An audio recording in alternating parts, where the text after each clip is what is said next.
Paano nga ba namin na-accept ang ganito ka-smooth, kasuklos ng mga drawer? Gamit lamang ang di naman kamahalan na drawer guide. Sa video na ito, tutok lamang po kayo, panoorin nyo ang video na to at isi-share ko po sa inyo kung paano namin ito ginagawa.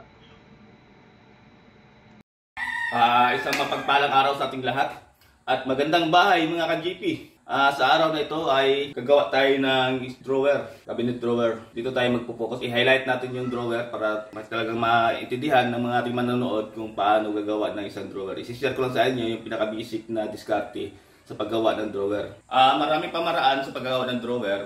Iba-iba ang diskarte, depende sa gagawa. Pero ganun pa man, ganun pa rin yung kalabasan dapat. Kailangan malambot, smooth. Pag binuksan mo, at pag sinarado mo, kailangan walang sabit. So, sa mga magagaling gumawa na ng drawer dyan, malamang yung video na to ay hindi para sa inyo. Ang video na to ay para sa mga baguhan pa lang na gusto matutong gumawa ng drawer. Ang ituturo ko nito ay napaka-basic lang. Kumbaga, ito ang isa sa mga pamamaraan. Kasi ang pamamaraan sa pagkabit ng drawer ay marami guys. Sa video ito, ang ituturo ko sa inyo ay yung pinaka-basic na pamamaraan at pinakamadali gawin. So ito, share ko lang sa inyo kung paano anong hakbang sa paggawa ng drawer. Siyempre kukunin natin yung sukat. Ito yung lalagyan natin ng drawer. Kukunin natin yung sukat nito. Kung makuha na natin yung sukat nito at saka yung lalim nito, dapat may allowance tayo sa likod. Kasi ang sukat ng mabibili nating drawer guide ay 12, 14, 16, 18, 20, 22, 24. So 2 pulgada yung pagitan nila. Wala tayong mabibili na 13, 15, walang ganon. So, doon lang tayo pipili na akma sa sukat na to, na hindi na mababangga doon sa pinakailalim. So, kung natin gawin, kukunin natin to at saka ito. Kung makuha na natin sukat nito, ito ang pinaka-importante sa lahat. Mula dito, kailangan meron tayong tikalahating pulgada na allowance para sa drawer guide na ilalagay natin. Mapasok close man yan o yung ordinary na slide, yung may gulong. Ganon pa rin. Bale, kalahating pulgada. So, total ay 1 pulgada lahat. Yun ang diskarte sa paggawa ng drawer. Tapos, dito, siyempre, meron tayong allowance sa baba para sumayad yung pinakasahig natin. Ganon din sa taas, meron tayong allowance. Ngayon, si drawer na ang bahala doon sa pagsara. So, ayan. Lipat tayo dun sa carpentry area at sisimulan na natin tong drawer. So, meron na akong nakuha sukat. Yan. At lipat tayo dun sa carpentry area.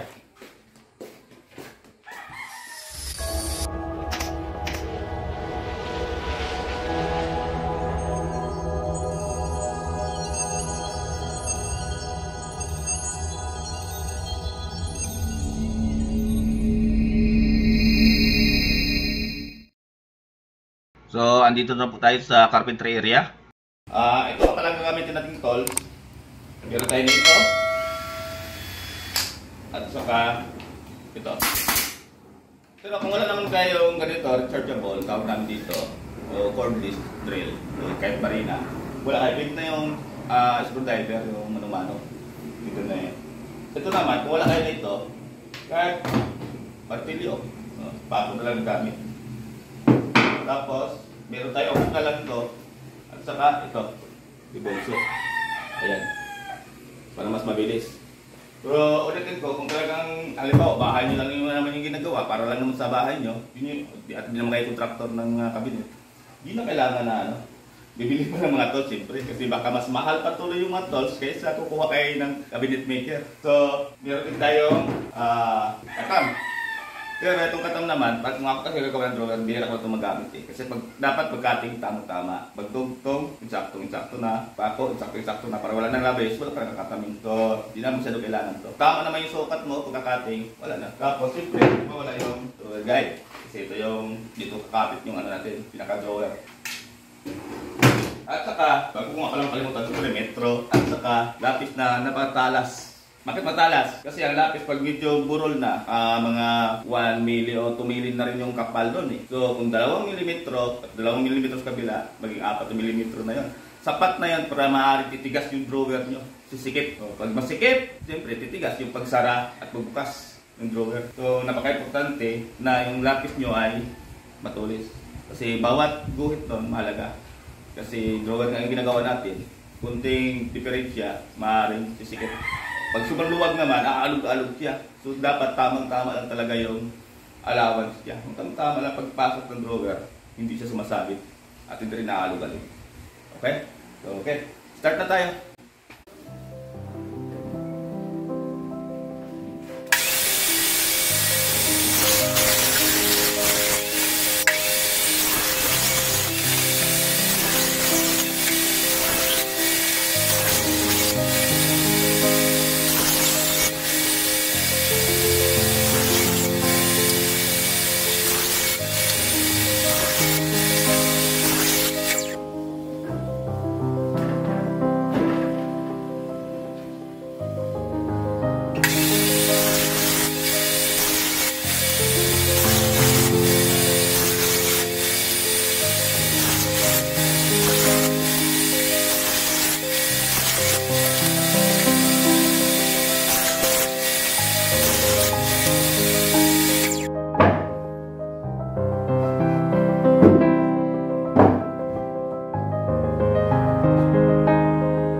Ito na po yung drawer natin, no? Ayan. Ang sunod na gagawin ay kakabit na natin to doon. Ayan. Doon.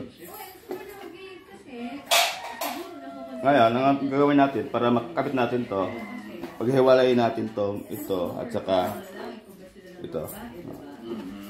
Ngayon, para matanggal mo yan, ito gagawin natin. Kasi ito matanggal kung hindi natin to, ano, yan, ito basta matatanggal. Hindi ito basta matatanggal. Ayan. Ang gagawin natin para matanggal, meron tayo pipindot nandito, ito. Ayan. Ito po. Yan. Yun. Ganon din sa kabila.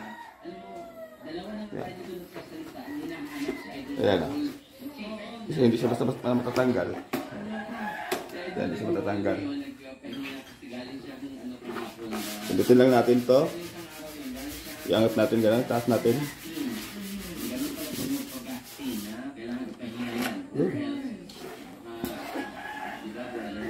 Tapos, kapit na natin dito.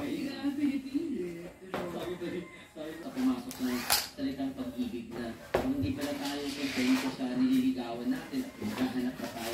Pagkabit nito, dapat Paglaruan yung damdamin. pantay ito. Pinaga. Ito. Kumiting isang tao sa iyo, tapos ikaw. Ito. Pantay dito. Di kaya ipasok mo kahit 1 milimeter. Para pag dikit sa piece drawer, pag sarado, dikit na dikit yung piece drawer sa cabinet natin. Nakapatas niya.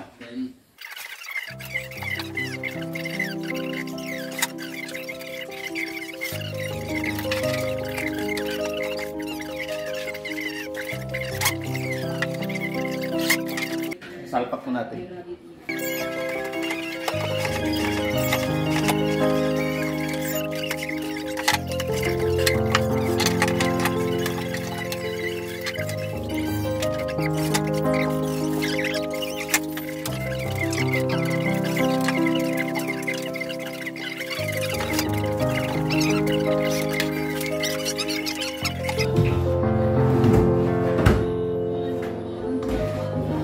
Okay, ito lang po yung pull-out drawer natin. So, ang kulang lang nito ay drawer na lang. Ito. Ginamit natin na sahig ay 3/4 na. Kasi kung 1/2 o di kaya 1/4, kailangan pa naka-offlay yun at rotor pa natin dito para mabaon siya na gano'n. At hindi naman pinag-screwhan yun eh. Ito, dahil 3/4 siya, pwede tayo mag-screw. At same time, papunod may-ari kasi 3/4 siya, talagang makapal, hindi siya basta sa lulundo. So ito pinaka-basic na drawer, pamamaraan ng pagkabit ng drawer. Ngayon, ang kulang nito, pagkabit nito, fixed drawer na lang. Diba, ito na yan. I-alayin mo na lang ito. Yan, kung saan. Diba, ito na yung pinto dito, i-alayin mo na lang. Lagyan mo lang ito ng stopper. Pag once na-alayin na, saka mo siya iskruhan. So gagawin tayo ng guhit, tatapos natin to. Ang gagawin natin, para mahuli yung ito, so pag-screw dito sa fixed drawer. Ayan, lagyan lang natin ng pinaka-offset yung linya. Ayan. Ganun din dito.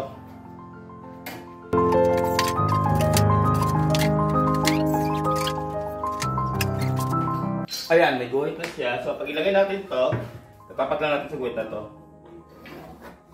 Ayan. Ganun din dito. So, ngayon, sa katanungan, JP, paano kung laminated ito? I-screwhan mo pala yan. Paano naman kung laminated? Kung laminated, siyempre ang gagawin natin, tulad ng sinasabi ko, maraming pamamaraan sa paggawa ng cabinet. Isa lang ito sa pamamaraan. Kung sakali laminated, unahin natin ito kung laminate. Diba ito laminated na ito? Finish na yan. I-finish natin ito, saka natin isalpak ng gano'n, tapos screw. So may screw siya, diba? Ngayon, mas lihat yung screw, para di masyado babakat pag ilaminate natin. Saka natin laminate ito. At saka natin lalagyan ng edging. Yan. Saka pangalawang pamamaraan naman, paano kung halimbawa may lamin board, finish na talaga to, bago pa man tatabasin talaga finish na. Ang gagawin naman natin yan ay ilalagay tayo dito ng, ito sarado na to kahon. Para maglagay ng piece drawer, ito naman yung screw sa loob. So walang screw ito makikita. Isa rin sa magandang paraan ng pagkabit ng drawer piece ay ang ihiga mo ang cabinet at saka mo ilatag ang drawer piece sa sabay ng mga pinto. Nang sa ganitong paraan ay nakakasiguro ka ng perfect na alignment. Makukuha mo ang tamang agwat o pagitan ng pinto at drawer piece natin. So ayan, sana may natutunan kayo, may nakuha kayong idea lalo sa mga baguhan na gusto matutong gumawa ng mga cabinet. At kung nagustuhan yung video na to, paki-share na lang guys. Paki-like, share, and subscribe naman po ang ating channel. Ang ating munting channel para naman dadami tayo. At lalo tayong ganahan gumawa ng mga ganitong klaseng videos. Yun lang po. At maraming salamat sa inyong panonood.